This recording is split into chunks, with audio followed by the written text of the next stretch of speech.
Nós vamos iniciar agora a fase das perguntas e respostas, o debate em si, com os nossos convidados de hoje, dessa mesa redonda sobre direito eleitoral e exercício da cidadania.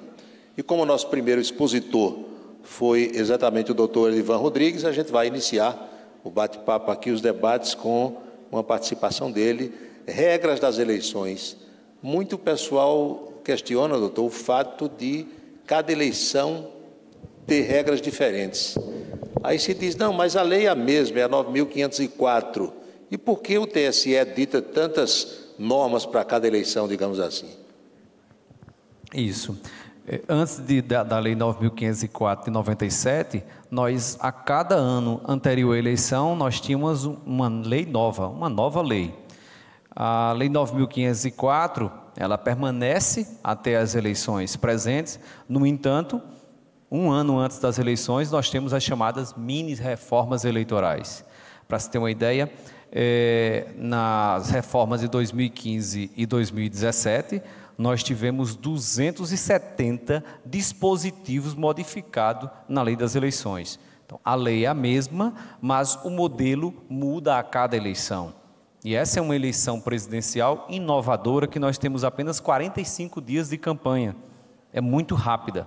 E para uma eleição presidencial, em que todos os candidatos têm que percorrer todo o país, isso é ruim para a democracia.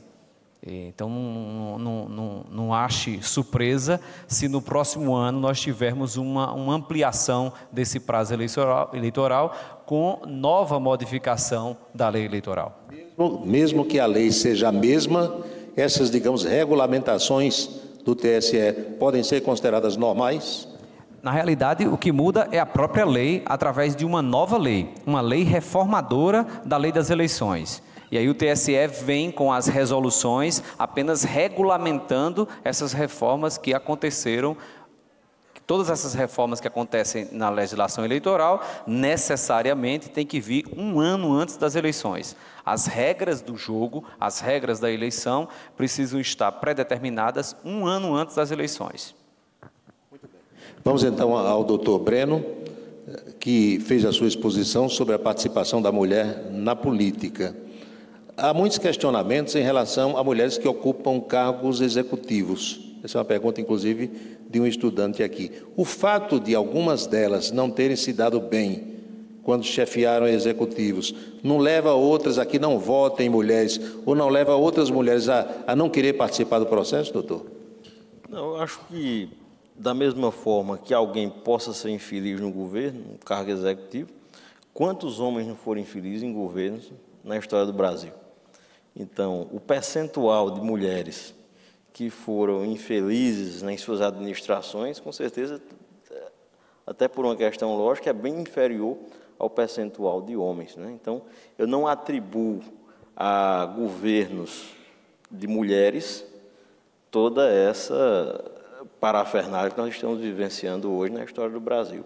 Pelo contrário, eu, na minha perspectiva, naquilo que eu analiso de governos de mulheres, acho que elas geralmente voltam os seus governos para as questões sociais. Isso é algo que se pode observar em governos femininos. E como explicar o fato do Brasil ter o maior número de eleitores mulheres e da gente ter uma representação tão pequena, conforme o senhor próprio expôs aqui, de 10% na Câmara e menos de 10% no Senado? Justamente por uma questão cultural. Existe uma questão cultural aí muito forte. Primeiro, quem está com o poder econômico? Os homens. Ou seja, o maior poderio econômico que nós temos nesse país é de homens.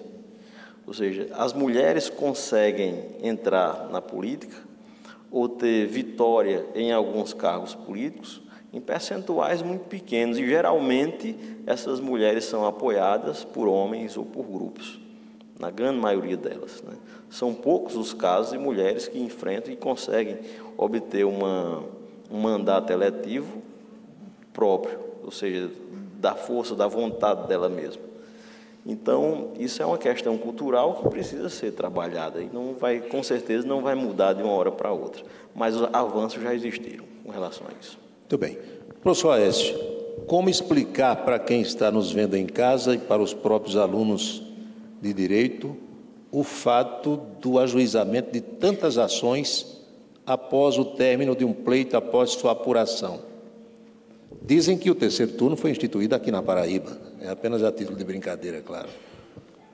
Existe até uma expressão, não é, trazida do futebol para o mundo da política, sobretudo quando a expressão é judicialização da política, de que haveria um tapetão ou um terceiro tempo, uma prorrogação, para que os resultados das urnas fossem questionados, ainda assim, no âmbito da justiça eleitoral. Quer dizer, o derrotado não suporta a derrota e parte, muitas vezes, sem provas, usando aí da má-fé, trazendo a justiça eleitoral para um debate que deveria ser apenas e eminentemente democrático, no sentido de reforçar e aceitar o resultado das urnas. Infelizmente, o Poder Judiciário tem sido literalmente utilizado, provocado e utilizado para fazer valer os interesses de determinados grupos políticos que não suportam o resultado final de uma campanha. É importante frisar, e eu vou me acostar ao que disse o professor Edivan em relação a esse microperíodo eleitoral, né? Esse período ele é um período que, na minha opinião, e obviamente eu não sou legislador, eu sou um observador, alguém que procura entender a realidade, um cidadão que também vota, mas eu acredito que esse debate político reduzido, ele precisa ser revisto, ele precisa ser repensado, porque a necessidade de você ampliar uma maior participação do político e da população numa eventual, né, e maior campanha, poderia fazer com que o resultado ele fosse mais legítimo, e se não legítimo, mais seria aceitado ou aceitável por parte do derrotado. Quer dizer, uma campanha longa que não fez valer a oportunidade de apresentar suas propostas, de apresentar a possibilidade de uma mudança, eventualmente. Se não consegue convencer o eleitor num período longo, né, numa campanha demorada ou maior, sem tanto tolhimento em relação à própria divulgação dessas propostas, a divulgação dos seus ideais políticos, eu acho que isso poderia evitar, diminuir essa coisa de provocar o Poder Judiciário, provocar a Justiça Eleitoral para ratificar ou interferir indevidamente, muitas vezes, no resultado das urnas. Chega a outra eleição sem que aquelas demandas todas tenham sido sequer julgadas. Nós temos vários exemplos aí, infelizmente, né? Quer dizer, brigam durante todo o mandato, até chegar à próxima eleição ainda litigando sobre a anterior, infelizmente. Mas eu quero voltar ainda ao professor Edivan, quando o senhor falou sobre crise de representatividade, e que é preciso o eleitor, é preciso o brasileiro saber separar o joio do trigo, porque, na realidade, há bons políticos. Mas quando a gente observa as regras e vê que, por exemplo, o uso do fundo partidário, ele foi destinado muito mais a quem tem mandato, o que dá a entender que a renovação será mínima, pelo menos nesse pleito de agora. Qual é a sua visão sobre isso? Fazendo a distinção entre o fundo partidário e o fundo eleitoral. Fundo eleitoral. Que nós temos agora é o fundo eleitoral. Perfeito. 2,5 bilhões, que a nova legislação eleitoral, a reforma eleitoral, criou esse fundo eleitoral após a extinção do financiamento empresarial de campanha. E a lei manda repassar para os partidos políticos, mas ela não entrou em minúcias de como seria redistribuído dentro dos partidos políticos. Critério de cada partido, né? De cada partido. E aí vem sua preocupação, que tem acontecido de fato, que é o direcionamento para aqueles candidatos que já têm mandato de maior valor, um maior valor do fundo eleitoral para esses candidatos, que são candidatos à reeleição, em detrimento daqueles que, entre aspas, se diz a renovação. Campanha eleitoral precisa de dinheiro. precisa ser irrigada com financiamento, com dinheiro. Você não faz campanha eleitoral sem financiamento. Quanto mais financiamento, mais chances de sucesso.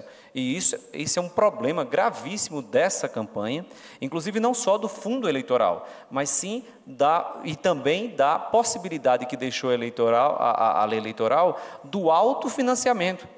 Nós temos um exemplo de um candidato a presidente da República que está se autofinanciando e muitas vezes com dinheiro em maior valia do que os próprios candidatos do fundo eleitoral. E isso causa um desequilíbrio. E a função do direito eleitoral é, em si, garantir a paridade de armas para todos os participantes da eleição. Eu me recordo que na exposição do Dr. Breno ele falou em fraude eleitoral quando se referia à participação feminina. A gente pode dizer que há também uma fraude, entre aspas, nessa história da distribuição do dinheiro, porque vimos recentemente, por exemplo, aqui na Paraíba, candidato inexpressivo, que ninguém conhece, inexpressivo pelo menos teoricamente, recebendo R$500 mil, enquanto um que tem mandato recebe 34 mil. Há também uma disparidade no sentido inverso da coisa, né? Você traz um exemplo ao contrário, não é verdade? Eu não diria uma fraude, e concordo com o Breno quando ele falou com relação às candidaturas femininas. Aí sim nós temos um fato que está contornando a legislação. Nesse caso, foi a própria legislação que deixou em aberto... Que permitiu isso aí, né? Que permitiu. E aí nós temos que consertar, fazendo a devida reforma nessa legislação eleitoral. Doutor Breno, e como é que as mulheres podem concorrer em pé de igualdade com uma participação bem menor financeira nas eleições? Veja, quando eu me referi à questão do fundo partidário, eu disse aqui que o fundo partidário era um tema que merecia vários questionamentos. Eu vi agora mesmo na eleição, eu estive conversando com algumas pessoas, candidatos de um partido, que recebe de um fundo partidário R$1.500.000, enquanto o outro candidato de sua mesma coligação não recebe sequer dinheiro para fazer seus santinhos. Então, como é que nós podemos falar em igualdade e em democracia diante de uma situação dessa? Como nós questionarmos também a questão da participação de candidatos nos guias eleitorais. Enquanto um tem 1 minuto, outros têm 15.